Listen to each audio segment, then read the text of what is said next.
Hey, this is Bill DeWeese with Long Strange Journey, and if it's not obvious, we're not on the water. We're here in the driveway, and this is my Suzuki DF90. I absolutely love this engine. If polygamy weren't frowned on in this establishment, I would probably get married to this engine. That's how much I really love it. It's perfect for this boat, and it runs super smooth, and it's a really clean engine. And this is a 2015 engine that's been on the boat since 2017.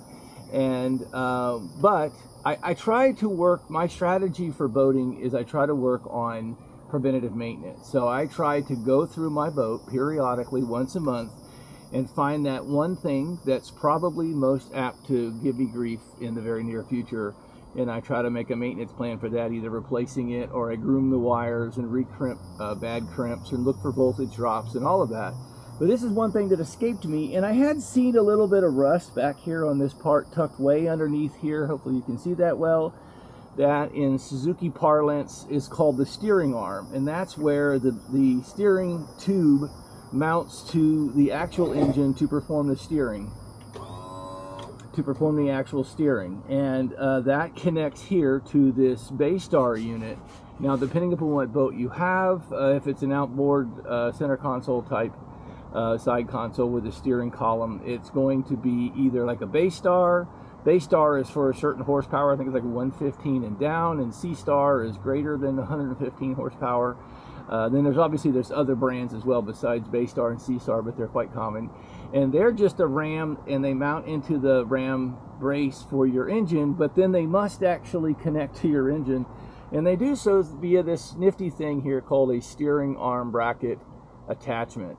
And as you can see, Thursday night I had a great night on the water, had a rough week at work, so I wanted to go out, see a sunset, catch a few trout, and had a nice night on the water. But when I got home and I went to take my engine, and I usually will idle my engine and catch the P stream into a bucket so I know how long I've been running it, and I will turn my engine away from my garage door so I don't splash water into my garage. And what happened was I turned the wheel and this didn't turn.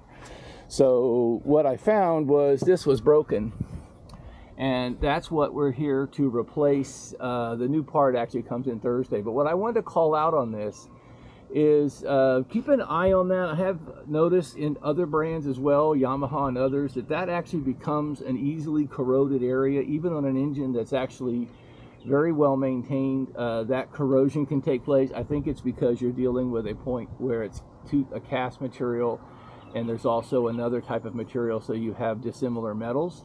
And I think that's what's happened here. Certainly you have stainless steel for the fasteners. And the other thing I would point out is because you have corrosion in there, or rust is likely, you want to be very careful how you take those out. I was super paranoid because, you know, any 30-minute job is one broken bolt away from being a 30-day job, honestly. So what I did was I mixed up some penetrating oil or creeping oil. This is 50% automatic transmission fluid, this in 50% acetone. And since the part's not coming in till Tuesday, and this broke on Thursday, I've been really just sitting here spooning it onto the shaft, getting it to creep in. And actually, when I took these off, you can see that it had actually penetrated through to these threads. So PB blaster, liquid wrench, some say WD-40. This is a common internet one that's actually shown to really reduce the amount of torque necessary to break off rusted bolts. So that's what I did, and that allows me to keep this thing in good shape. And sure enough, when I put the socket on there and apply just a little bit of pressure, they both broke free. And that corrosion really hadn't gone down inside of that cast part. It's really corroding here. So this is going to get replaced along with the new steering arm attachment bracket. This whole thing is going to be about 50 bucks. So very happy that it didn't break any bolts and turn it into a $500 thing or worse. But what I'll do is I'll clean that up with a wire brush, and I'll probably dab it with some etching primer just so that we got a nice coating on the metal.